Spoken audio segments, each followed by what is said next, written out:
মতো নামাজ শিখবেন। তো একজন বরেণ্য আলেমের কাছে এসেছেন, এসে বলছেন যে আমাকে সাহাবীদের মতো নামাজ শিখিয়ে দেন। তখন সেই আলেম আরেকজন আলেমের সন্ধান দিয়েছেন, যা তুমি তার কাছে যাও, তিনি শেখাবেন। তো সেই ব্যক্তি একটু অবাক হয়েছেন, কারণ যাকে প্রশ্ন করেছিলেন তিনি অনেক বড় মুহাদ্দিস, আর যার কাছে পাঠানো হচ্ছে তিনি অত বড় মুহাদ্দিস নন, কিন্তু আবেদ, আমল করেন। তাকে গিয়ে বলছেন উনি আমাকে পাঠিয়েছেন সাহাবীওয়ালা নামাজ শিখিয়ে দেন। তখন তিনি বলছেন ঠিক আছে, সুন্দর করে অজু করে আসো, সুন্দর করে অজু করে আসো। অজু করার সময় খালি খেয়াল রাখবা যে আমি অজু করছি শুধু আল্লাহর সন্তুষ্টির জন্য। কি খেয়াল রাখবেন? অজু করছি শুধু আল্লাহকে রাজি খুশি করার জন্য অজু করছে, আর কোনো উদ্দেশ্য নাই আমার। অজু করতে যাচ্ছে, তিনি আবার বলছেন দাঁড়াও, শুধু আল্লাহকে রাজি খুশি করার জন্য অজু করো।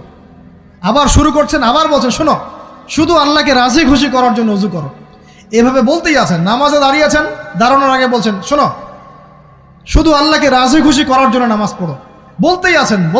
এক পর্যায়ে সে ব্যক্তি নামাজ শুরু করলো, নামাজে মনোযোগ এদিক ওদিকে যায়, আর তার মাথায় এটা আসে, এই শুধু আল্লাহকে রাজি খুশি করার জন্য আমাকে নামাজ পড়তে হবে, শুধু আল্লাহকে রাজি খুশি করার জন্য নামাজ পড়তে হবে।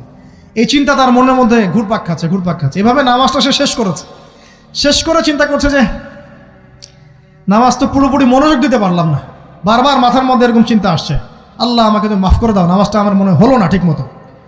তখন সে ফিরে এসে তার সে ওস্তাদকে বলছেন আমার তো নামাজ এরকম করে পড়লাম, কিন্তু শেষমেশ মনে হলো যে নামাজটা হয়তো কবুল হয় নাই, আল্লাহর কাছে খুব মাফ চাইলাম, আল্লাহ আমাকে মাফ করে দাও, নামাজটা মনে হলো না।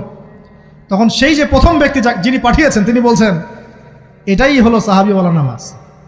তারা আল্লাহকে রাজি খুশি করার জন্য নামাজ পড়তেন, নামাজ শেষ করে আল্লাহর কাছে ইস্তেগফার করতেন, আল্লাহ কিছুই হলো না।